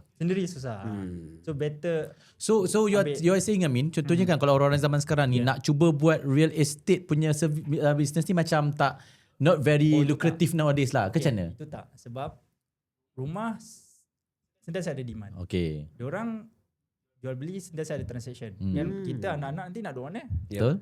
So rumah tengoklah sentiasa aku lalu tadi pun naik aja sebelah central tu dah dekat Petraja Central tu dah penuh dah naik dah. So apa ni, kau punya pemilihan untuk beli rumah tu je. Maybe tengoklah untuk investment. Untuk rumah duduk sebenarnya tak ada isu. Tak kisahlah kau bayar rumah kau kan. Tapi untuk investment kena pilih betul. Kena hati-hati lah sebab takut tak ada break even. Itu loan paling panjang 35 hingga 40 tahun. Yelah, LPPSA 40 tahun. Based on you punya umur masa apply kan. Masa apply. Betul. Lepas tu nak liquid bayar. Nak liquid bayar. Sekarang kalau nak jual mungkin kena sell below market value baru. And then adakah dia pay off kau punya baki loan. Itu aku cakap, that's why I'm trying to say Dulu macam nampak because the demand is high because dia punya supply tak sebanyak sekarang. But now the supply is so much. So much, betul. Even kat my area pun dah macam it's like small PJ dah. Semua high rise dah naik kan. So macam bila macam tu dah banyak option dah kau nak pergi. Kalau kau nak offer harga sewa yang macam lukratif pun kalau mahal orang tak nak ambil. Why should I go to your unit bila ada unit yang lain bawah sikit daripada you but harga lebih murah, I should go there. Macam tu lah kan. So ada competition and ada macam price war lah kat situ kan. And you macam you cakap lah nak liquid not easy. No, it's not easy. So bila orang tanya okay ke beli property, aku cakap okay je. Okay je. Tapi kau kena Standby lah risk dia. Kena buat kena buat risk management lah. Kau kena ni lah, sewa beli berapa, Yes, boleh yes, sewa yes, kat yes. siapa. Sebab as yourself you pun involved juga kan dengan macam jual sewa-sewa sebagai kan. Kita adalah aset lah untuk ni kan. So ada yang negatif, ada yang okey kan. So belum lagi, itulah masalah aset ni, ada kena bayar cukai setiap tahun, cukai tanah, maintenance fee lagi. Kalau kau sewa cukup je untuk kau punya ni, memang negatif lah. Memang bleeding betul. Sebab every year kau kena kau punya fire cert lah, cert lah, insurance lah apa. Lepas tu bila nak tukar tenant pun satu hal juga, nak betulkan rumah dan sebagainya. Benda-benda tu are all cost. And barang tak makin murah, betul tak? Nak renovate ataupun nak betulkan lampu pun bukannya murah nowadays kan. Elektrik kau trip ke apa ke, sakit. So option untuk asset ni simple. Kau betul nak pegang asset, kau beli gold je. Tu je pada aku. I see. Gold I see. Sebab dia macam property lah. Dia tunggu kenaikan harga je. Betul. Tapi kau boleh jual terus on the spot. Oh, liquid lah tu. Okay. Dan physical lah. Physical gold. Okay, I'm very interested about this because I think I introduced you to gold before, and then before sekarang ni dia jadi lagi keempat. Dia makan tuan weh. Dia makan tuan kau. Aku upline dia. Aku makan tak pernah ajar tu. Aku tak pernah ajar dia. Tapi dia bagusnya Amin ni, dia belajar sendiri, dia cari sendiri. Dia cari guru aku jadi guru dia. Yang aku ni guru aku cari aku memang pergilah. Tak nak dengar. Itu kan. Okay, gold kan. I think it's a very good investment instrument nowadays, termasuk silver. Betul tak? Silver pun now is like exponentially growth in the price. Aku start beli silver juga, and then nampak dia punya reduction per 100 gram tu so remarkable as compared to gold yang macam nampak dia memang kita nampak remarks tapi dia sikit over the days. Silver was so crazy, right? I mean for the past 1 month kan, dia macam zap macam tu. Dalam RM100 kau boleh dapat more than 15 gram. Now you can only get like 4 grams je. So it's like so expensive nowadays, and people have started to collect silver apart from gold. Sebab beli RM100 tu dapat nombor besar sikit, 4 gram. Yang ni kau dapat 0.12 gram. Kan? So people nampak macam aku nak beli silver pula. Okay, in terms of this kan, as an asset, as something yang boleh easily to liquid and boleh dapat easy cash on the spot. Kan? Is there any I mean kita kena cakap, I know it's some sort of sensitive juga. Gold pemilihan nak cari gold provider. Sebab dia ada dua tau Min. Satu ialah gold provider macam public gold. Kita ada dulu macam-macam kan. Gold apa jenis macam-macam kan. Yang kedua kita ada is so called macam Miga account. Kita ada CIMB, iGold dan sebagainya. Can you differentiate these two? Okay.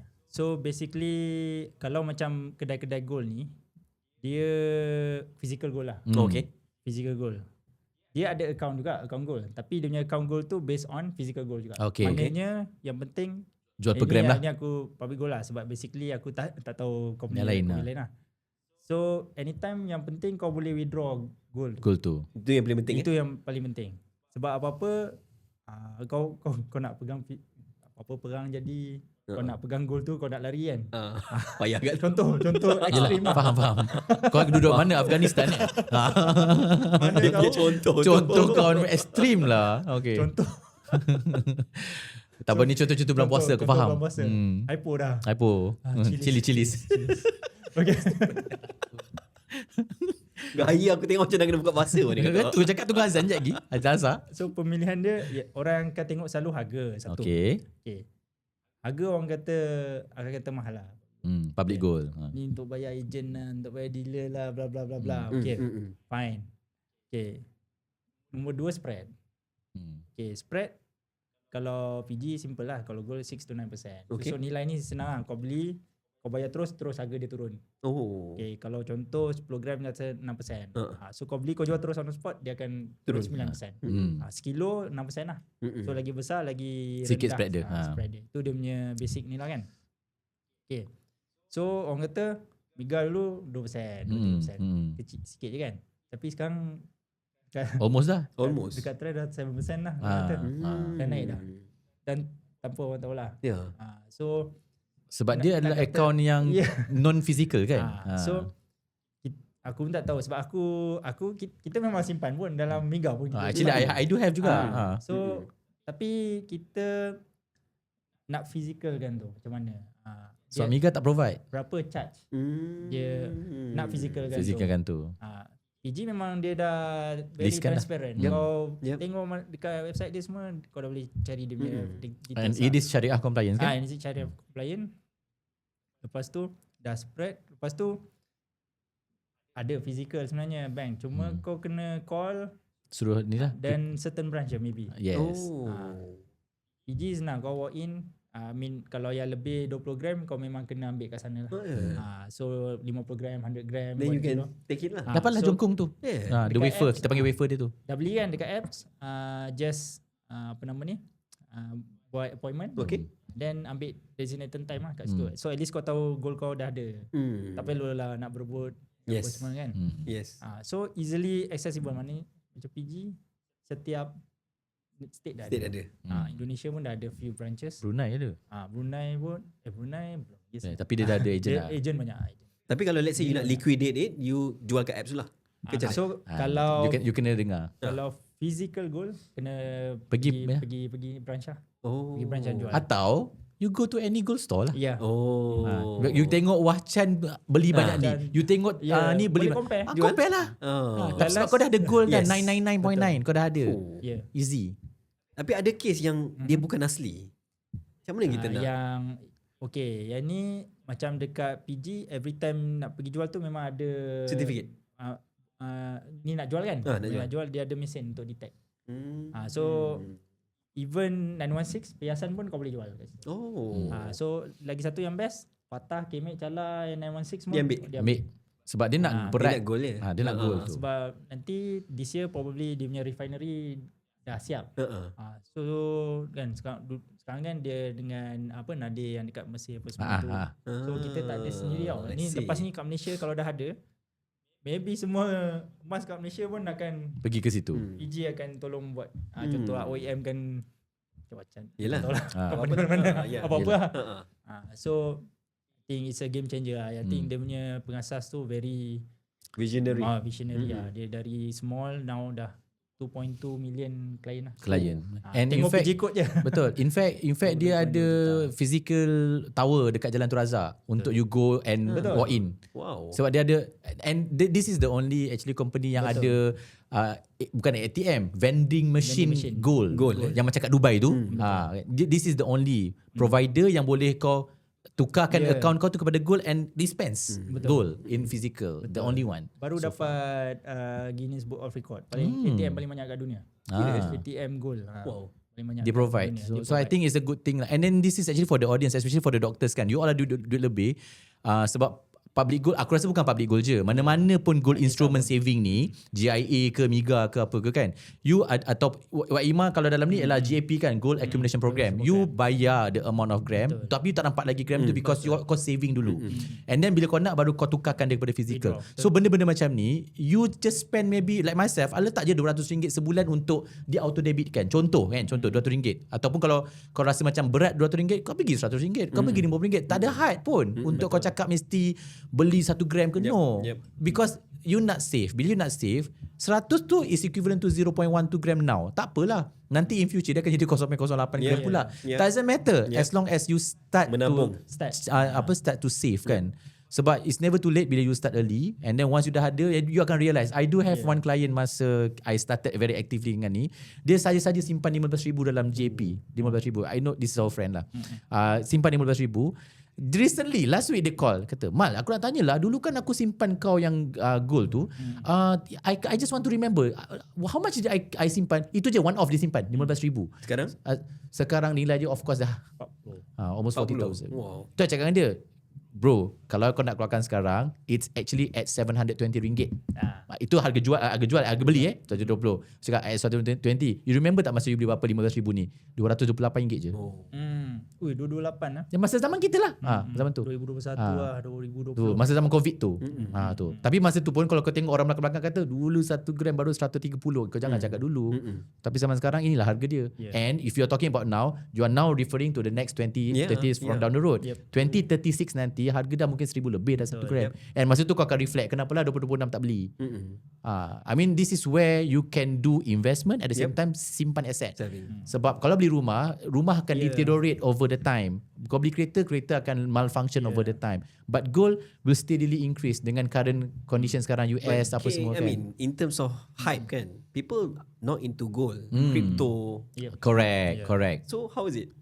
Okay, crypto kalau tengok Volatile memang yes minggu lah. ni I mean this few weeks ni lah memang Jatuh berdarah. gila. Betul, teruk. Berdarah teruk lah.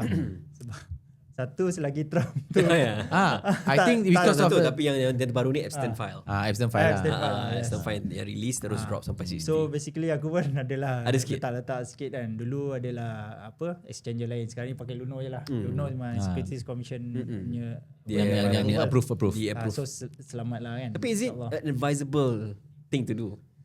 Kalau ada duit lebih kot. Kalau ada extra money Baru letak. Sebab dia risky. Dia high risk. Dia high risk. Walaupun sikit kalau tak dia high risk kan. Dia betul. Investment ni low, medium, high.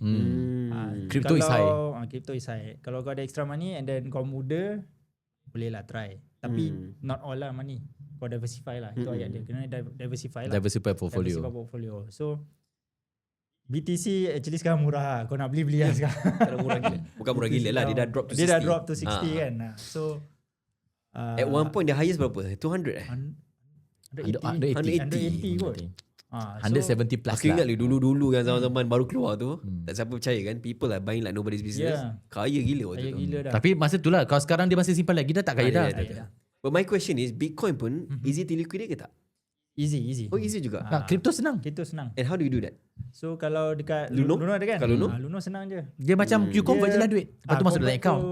Macam dulu I guna Binance, you kena exchange to USDT. Yeah. And daripada yes, USDT you kena tukar dekat orang yang nak beli USDT, Betul. dia akan transfer to your account. Okay. Tapi Luno direct lah.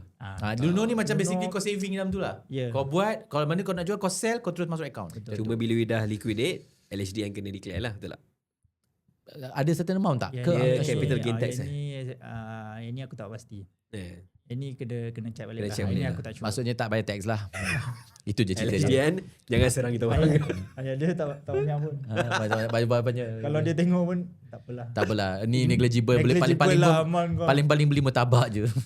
Masalahnya kalau letak banyak tu negatifnya yang banyak. Aduh. Betul. Kalau kau nak declare pun Yang tengah tengok pun. Tapi sebenarnya awal lah cakap negatif tu supaya tak kena serang. Kalau tiba dia sebut banyak positif tadi.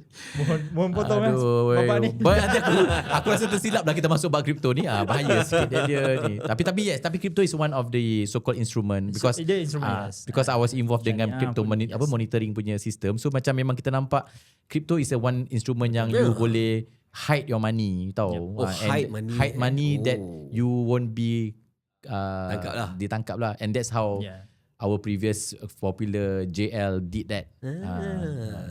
Bukan Jennifer Lopez Kira kalau macam high risk ni ni selalunya kalau yang baru start ni aku akan suruh mild moderate je lah. SB ASB, yes. AHB pun okay. Yes. I rasa bagus benda macam ni kan. Sebab houseman kan sekarang kan dah tak ada pension. Semua pun KWSP kan. BPF. You make use of your account satu KWSP tu. Tak kisahlah baru start dengan berapa 5-6 ribu pun. Tak apa. Sebab I just got involved because kan bila dah pergi private dah masuk balik EPF kan.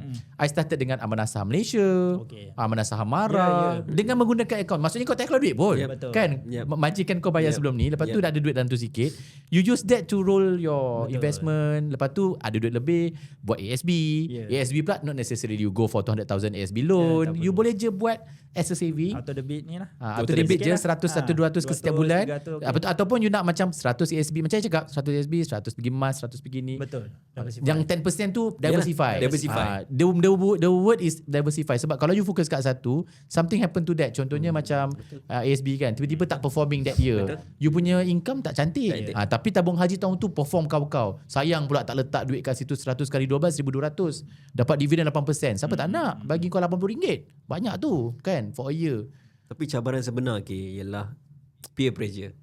For example specialist kan yang kat private my Hmm. clientele untuk marketing kan. Bila masuk private and seorang dah beli sports car, nak beli juga sports car. That's the problem lah. Lepas tu tak ada saving, tak ada investment. Betul. So benda tu yang peer pressure ni macam mana Min? You advise untuk sekat peer pressure ni, Peer pressure, invest first. Okay, so macam aku pun ada yang member anesthetis lah yang dah jadi apa? Pakar lah. Pakar Private. yang dekat private lah. So memang dia berapa income kata dalam 200,000. Contoh. Standard tu. Ha. So dia bila kau dah that level of money kan. Satu tax Memang tinggi lah. kau lah. Tax besar. Besar. Betul. Tax dia, ha. Besar. Gaji So, besar, bonus gaji besar, besar. tax besar. Lepas tu kau dia kata aku nak kena beli contoh beli rumah dekat ni lah Bangsa kondo. Kena beli kat situ. Kena beli Contoh, kena beli kat situ. Padahal dia boleh beli je kat Berapa? Pandan Indah. Kenapa nak kena beli kat Bangsa? Macam tu lah kan. Contoh, 3 juta contoh. Oh, macam kenal lah kau punya anesthetis. Kenal lah. Aku kenal ni. Okay, tak apa. Lepas tu Rumah semua sama. potong juga ni. Ni contoh. Contoh. Sebab dekat Bangsa. Hospital pun dekat dengan Bangsa. So aku tahu juga. Okay. Contoh pasal Lepas tu dia tak tengok lah podcast. kereta. Lepas tu kereta kan? Tengok kereta. Contoh 300,000 kan? Dah kantoi ke? Alah, janganlah. Ya, Aku tak tapi sure. that's the thing lah. Kau nak beli kereta yang macam tu kan. Yalah betul lah sebab dia gaji banyak. Gaji banyak. Pada dia boleh bayar bulan-bulan. Kalau dia kata 200,000 sebulan, kereta kalau kata kau beli 5 series pun baru 3,500 sebulan. Kan? Lepas tu rumah kau 3 juta, 6,000. 6,000, 7,000. Campur dengan utilities katalah up to 10,000. 10 plus 4 baru 14,000. Actually tak ada apa lah. Tak ada apa pun. Cuma lepas tu expenditure yang lain kita tak tahulah. Yes. Dia tak declare ke Yes. apa. So apa Tak apa macam mana dia perlu invest lagi ke tak payah sebab duit dah banyak dah. Okay. So diorang ni dia ada satu hole ni dia tahu at one point aku time ni tengah ada duit. Apa aku perlu buat. Cumanya diorang ni tak tahu nak jumpa siapa. Tak ada channel lah. Itu masalah doktor kita sebab kau tahu lah kalau gaji 200,000 tu memang kerja kau duduk hospital. Betul. Memang Betul, mesti sebab tidur kau hospital. private. Lepas tu tak ada penolong pula. Macam Kau kena buat sendiri. Semua Aku sendiri. buat sendiri. Betul. That one betul. Macam aku masuk op dekat private pun Bandula yang pegang mas aku tak tahulah siapalah dia bagi penolong dia bukan nurse pun aku rasa. Nasib baik hidup lagi aku. Bandula biru pula dia tak ke mana. Aduh. Biru. Dia ingat Allah, aku jadi Fiz kan. pakar. Fiz punya passion kot. Halus. Mungkin tak cukup angkat dumbbell kot. So, Mungkin kena angkat dumbbell banyak sikit lepas ni. cut. Okay, lepas tu. Yelah. Dia lah. So I think 200,000 untuk dia untuk dos dia beli aset apa semua ni. Cumanya bila ni dia takut nanti aku nak letak duit kat sini ni betul ke scam ke sebab dia tanya aku sendiri sebab even aku LLP dia kau punya legit aku takut lah nak letak Yes. kalau kau tak ni aku bawa plan aku yang better well versed. Contoh kita ada leader yang dah biasa 20 tahun dalam industri ni. Apa ni kita okey lah nanti one day dia tak tahu bila. Easy nak mati. Skeptical pun satu hal kan. Skeptical. One day tu maksudnya end day lah. Yeah. Tapi one thing duit kepuk-kepuk dalam saving account pun tak elok kan. Tak elok juga. Betul. Kau macam kenapa ya? Dah aku dah invest. Oh, dah Aku dah invest invest. dah. Kau jangan macam-macam. Dia kena macam aku sebenarnya suka investment lah. So banyak benda yang mengarut aku pernah invest. Okay lah masa houseman pun pernah scam apa semua ni lah. Kita biasa kena scam kan? Biasa. Doktor senang. Senang Itu kena scam salah doktor. satu sebab. Betul? Itu salah satu sebab Kitanya aku- awareness very low. Tak, kita empathetic. Senang kesian. Oh, Betul. sian dia ni. Dia punya simple rule is ni je. Kalau return dia Terlalu tinggi. Janganlah. Terus, Aku pun pernah kena tu. So basically aku tanya setiap orang semua pernah kena at one point. Betul. Betul. Aku masa Osman dah kena dah. But you need to. Betul. Bukanlah you need to. Maksud Untuk aku. belajar. Maksudnya Belajar. sebab bila Yeah. kau dah kena kau akan tahu Kau akan the tahu. next time Betul. what to look at. Sebab kadang-kadang kau tak tahu pun this scam datang dalam bentuk apa. Betul. Kau ingat sekarang pun scammer datang dengan very creative Ya, way. kreatif. Kau tak boleh nak actually Tak boleh nak ni. Even now aku pun dah ada kita dah buat due diligence macam mana pun kadang pun boleh kena. Boleh kena. Boleh kena. So back to basic lah. SB tabung haji. Yes. Emas. Sebab aku rasa Unit macam trust, ASB betul. tabung haji dengan emas ni Selamat. kan. Contohnya dia adalah benda yang instrumen yang kita akan nampak hasilnya kita nak buat apa. Yeah. Contoh ASB is for persaraan most of the time.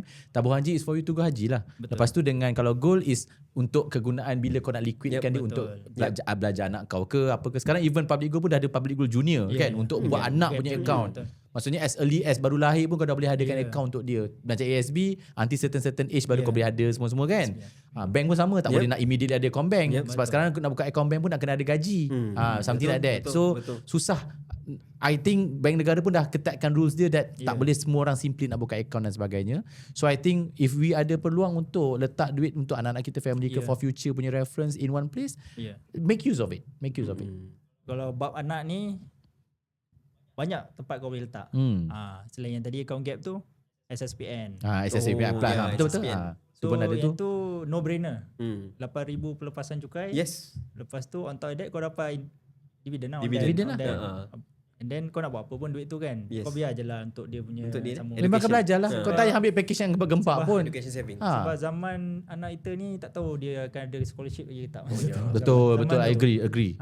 Betul. So basically aku jumpa orang banyak dah hantar nak pergi overseas kan, UK ke Australia, memang ambil ratus ribu lah. Betul. Ratus ribu memang minimum. Tu baru pengajian nak duduk kat situ mahal. Yes. Betul. So no brainer SSPN. Yang lain ni tabung haji lah, satu dah tabung haji betul. dah ada zakat lah. Terus dia lahir kau letak 1,300 terus register anak Betul. haji. Sebab insyaAllah umur 100 lebih lah baru dapat sekarang ni. Waiting time dia Confirm. Kan? Betul. Sebab sekarang ni semua orang dah amalkan lahir je terus Lahir, register. terus register. Tapi of course lah kalau kau tengok kau dah ada lagi 100 tahun tu kau janganlah demotivated sebab by the time masa tu sampai insyaAllah akan ada. By the time dah dijemput satu dijemput, satu lagi memang masa tu kau punya account akan dah ada cukup baki. betul. Kalau kau dah dijemput pun duit tak cukup, dia tak boleh nak bagi Dia tak juga. boleh bagi kalau duit tak ada, tak cukup dalam Tak account cukup. tu. So macam budak-budak ni dia kita akan nak skip dia nak adakan simpanan je, and by the time 10 tahun belum tentu lagi duitnya sampai 50,000 lagi, unless bapak je kaya lah setiap bulan letak 20,000 lebih lain sikit. lah. Itu lain lah. Itu bagi package je lah. 20,000 dalam Bagi package lah. package lah. Dah 200,000 Duduk sebulan. kat menara jam tu lah. Ada dua member aku duduk situ. Tak. Kebab. Dia duduk je lah dekat muka nombor 12 tu. Kebab. Kebab dia 100 rial. Dia bayar relax Serius? Masa haji. Kebab dia ya. Kau Kebab nak dia buat satu serial ya. Wow. Kebab dekat situ. Dekat Alah, itu yang selalu emas punya lah. kaya orang kaya. Tak apa. Okay. Rezeki masing-masing. So I think that's a very good and fruitful discussion about macam mana doctors, especially kita nak target doktor je. Tapi kalau orang lain yang mendengar pun bagus lah sebab it's a common knowledge kan. How doctors actually can make use of dia punya income ataupun dia punya keadaan dia tu untuk satu, saving. Yang kedua, make money. Yang ketiga, avenue. Kat mana kita nak make money tu, sama ada kena kerja lebih ke ataupun kena keluarkan duit lebih. Sometimes you do more, you get more. Sometimes you invest more, you get more. So macam Amin dah ceritakan sikit-sikit banyak benda macam tu. I mean if you guys ada any additional soalan ke apa ke, you can always drop us comment dekat our social media ataupun our videos that gonna be out somewhere later nanti. Kita boleh repeat balik this question, repercuss balik, and then kalau kita boleh jawab on the spot kita akan jawab. Kalau tidak kita akan always repercuss that on our next podcast to answer that. Tapi aku nak tanya satu hypothetical question dekat Amin ni. If let's say you ada 10 million, Okay. how do you manage this 10 million to get the best ROI for yourself? How do you plan your own investment with that 10 million? I mean hypothetically, Okay. with your knowledge, with your experience and clientele kau. Kalau kau tanya aku kalau kita tengok parent kita dari dulu penuhkan ASB. Betul. Cumanya dia Maximize. ada Limit. lah. 200k. Sebab aku pernah tengok memang ramai yang dah 1 juta dalam ASB. Sebab dia tak sentuh langsung. I see. So dia beranak-beranak, Dia so beranak. limit tu akan naik. So you push kat ASB dulu. So ASB lah. Lepas tu ini sebab aku nak kata kepada general umum sebab kalau ni 1 million invest, 1 million invest ini kan. Tapi kalau aku 10 million easily, kalau letak tabung haji dah dibayar zakat. Monthly dia akan bagi yearly lah. Tabung haji ada limit tak? Tak ada. Rasanya Tak ada. And dividend dalam 6. Tengoklah pada tahun tu Average? 3 to 4. Tapi dah bayar Cukup zakat. Letak situ je. Cuba 3% darab 10 million. Cuba sikit. Kira sikit. Sekejap kawan-kawan. Sekejap 3% 3% yang boleh ni. 300,000 ada. Jangan dapat 3,000. Bagi 12 dalam 10. Bukan bagi 12. 30,000 dalam dia pun dalam around So, 10,000 betul. Kau pakai dividen tu Untuk duit survive. pokok ada je 10 million. Dah. Tak payah nak pening. Oh, tak main payah. tu je? Kat situ kalau je? aku macam tu Okay, kau tak- Maya betul-betul. Kalau kau ada macam contoh 10 juta, 1 juta kau letak kat tabung je, 1 juta kau letak ASB. ASB. Dua-dua punya dividen tahunan Yeah. je dah cukup nak cover kau punya kelangsungan hidup sebenarnya. Monthly basis Yes. I'm Sebab telling you. Yes. let's say kau dah pencen ni pencen Dah pencen lah. Kau dah tak ada komitmen lah, should be lah. InsyaAllah lah. InsyaAllah lah. Maknanya tak payah fikir, aku nak Tak stock payah fikir. market, aku nak Tak crypto payah. tak? Tak payah. Tak payah. Oh, so dengar maksudnya you don't have to complicated sangat nak ada dilithium lah, nak ada bitcoin lah, nak ada segala. Lepas tu dalam masa sama kau nak juga tabung haji, nak ASB semua. Kau nak amanah saham, segala amanah saham kau nak masuk. Lepas tu nak ada gold, silver, platinum semua kau nak ada. Susah lah kan. Maksud lagi satu isu-isu macam ni, susah untuk nanti bila wasiat. Betul. My wife selalu cakap, dia kata I ada satu dua tempat lah, gold sikit, tabung haji, bla EPF. Tapi kalau dia terlalu banyak, dia pun takut kita ni pun tak cerita semua benda kita ada dekat orang. Kadang-kadang I myself pun tak cerita lah banyak investment I dekat mana, dekat my wife. Tapi bila kita contohlah dia takdirkan kita meninggal kan, satu hal tau, orang nak tahu kita ni ada apa. Susah. My wife pun susah akan tentang. Okay, so I think this is a very good insightful discussion. lah, Very good. Sebab kita memang nak, kalau boleh something like sebab this. kita tak ada dulu benda ni. Betul. When do you start investment for yourself? Investment aku dah start, aku jumpa Amin ni, aku start invest. Amin tabung haji dengan SB memang ada. Cuma yang macam yang nak buat go extra ni sebab kita dah ada duit extra sikit kan. Yes. Barulah nak start. Sebenarnya boleh lah, sayangnya start lambat. Macam itulah. Betul. Tapi sayangnya start lambat for us is never too late for you all. Yes. So korang kena start awal Kena lah. start awal. Kena start Kena awal. start The awal. key is start saving. Tak sampai 10% pun tak apa. Portion of it. Macam Dapat aku ada 3%, kat guna 4%. Wahid. I don't know you do guna Wahid. I'm still using Wahid pun okay tak banyak juga. pun, tapi kau buatlah Tapi simpan. okay lah, ini Buat something. geli-geli kata orang. Nak Dulu rasa-rasa. dulu aku guna Rais. So Rais. Rais dah tutup, I change and transfer everything kepada Wahid because Rais masa tu Malaysian punya market nak tutup. So So I Wahid, change to Wahid. kita tag Wahid nanti, manalah tahu Nak dapat sponsor dividen. ke? Dapat dividen. Bagi kita dividen 10% ke daripada selalu. Sikit sangat. Tapi now it's performing Portfolio dia tengah performing. Portfolio naik. So boleh guna tu. Banyak saluran kan, Rakuten lah, apalah, Rakuten. Luno now. So, I think a lot. Belajar. And kalau nak belajar boleh contact Amin. Contact Amin. Dekat dia punya Dr. Duit Dr. Emas anda, Dr. Duit. Dia punya IG dia Dr. Duit. Search je lah. Search je lah Dr. Duit. Mana-mana Tengok ada. muka-muka orang putih celup ni. Dia lah orangnya. Boleh minta advice, boleh minta advice. segalanya lah. Minta duit pun boleh. Doktor duit. Dr. Duit. Okay, Amin, last words to anyone. I mean, just cerita sikit. General lah. General last words. Start early lah. Start early. Start early. Yang paling aku envy sebenarnya adalah yang kan kita kan selalu pergi seminar ke apa semua, budak-budak yang universiti yang dah ada ilmu pasal kewangan ni, aku jealous. Awal lah dia orang Diorang dah ada, aku tanya 20 tahun dia dah ada medical card, dia dah ada takaful. Uish. Masa muda semua murah. Betul. Medical card 100 lebih dah dapat, 80 ke 90. Yes. Dah dapat limit yang unlimited lah. Lepas tu takaful hibah. Apa-apa jadi meninggal Dah cover dah. 1 juta. Bayar premium 100 lebih je sebulan. Betul.